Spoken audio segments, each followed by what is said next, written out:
નમસ્કાર મિત્રો, હું છું Vadiyabhai Kumar, ગૌરક્ષા natural farming YouTube channel. આજે હું ગઢડા તાલુકાના પાડાપણ ગામે ભાઈ શ્રી બહાદુરભાઈ બી ગરણિયાની વાડી આવ્યો છું.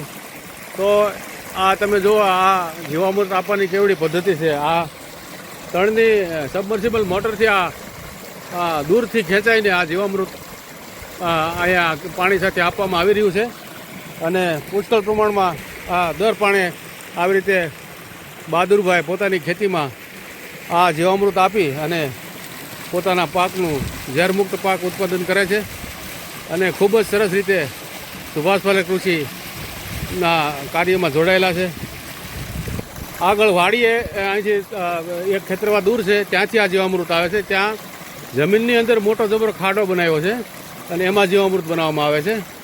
અને આ સરસ રીતે આ જીવામૃત આપી અને ઝેરમુક્ત પાકનું ઉત્પાદન લે છે. આ છે બહાદુરભાઈ ગરણિયા.